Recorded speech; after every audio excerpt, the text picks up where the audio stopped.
بسم اللہ الرحمن الرحیم۔ اللہ اکبر۔ حضور نے ایک سوراخ سے بیل نکلتے ہوئے دیکھا، نکلنے کے بعد پھر دوبارہ اس چھوٹے سے سوراخ سے وہ گھسنا چاہتا ہے لیکن وہ گھس نہیں پاتا، تو جبریل امین سے پوچھا یہ کیا ماجرا ہے؟ عرض کی یا رسول اللہ صلی اللہ علیہ وسلم، یہ اس شخص کی مثال بیان کی گئی ہے جو زبان سے بڑا بول بول بیٹھتا ہے اور پھر اس کو واپس لینا چاہتا ہے تو وہ نہیں لے پاتا۔ جو آپ بول دیا پھر وہ واپس نہیں ہو سکتا، اس لیے بولنے سے قبل سوچ کے بولنا چاہیے۔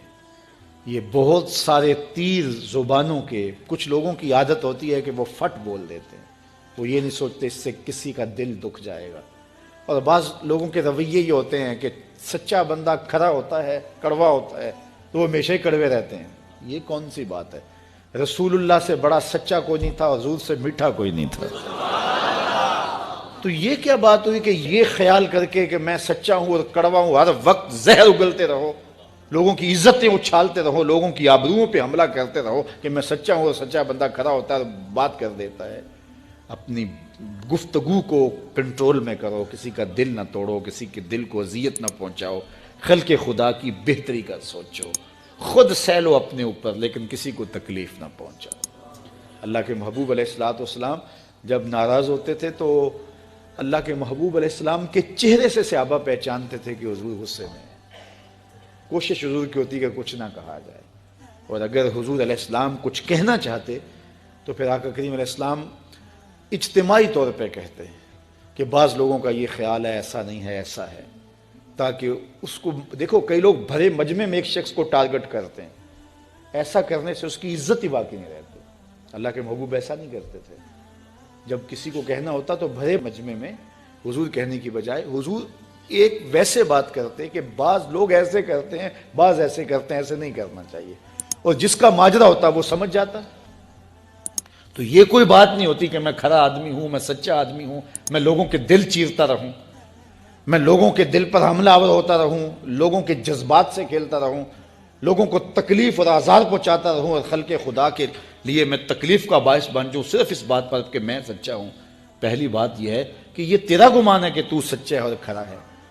یہ تو اللہ کو پتا ہے کون کہاں کھڑا ہے۔ اس لیے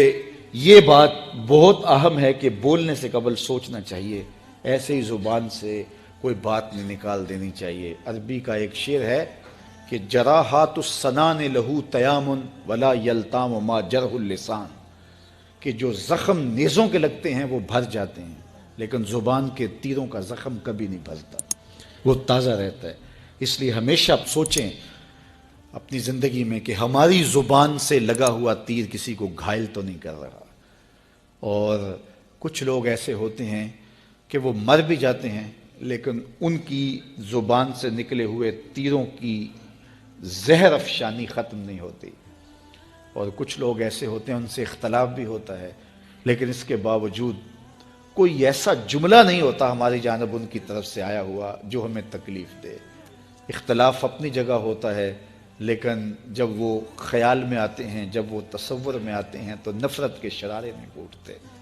محبت ہی پھوٹتی ہے۔ اس لیے ایسے بن جاؤ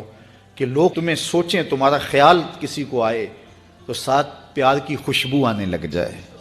نفرت کے شرارے نہ پھوٹیں کہ کوئی تمہارا خیال کرے تو اس کو تمہاری زبان کے برستے ہوئے تیر آنے لگ جائیں، تمہاری نفرت انگیز باتیں ان کو ستانے لگ جائیں، اور وہ تمہارے خیال سے، تمہارے گمان سے، تمہارے تصور سے وحشت کھانے لگ جائیں۔ نہیں، خوبصورت زندگی گزارو، اپنی زبان کو کنٹرول میں کرو، اپنی زبان کو قابو میں کرو۔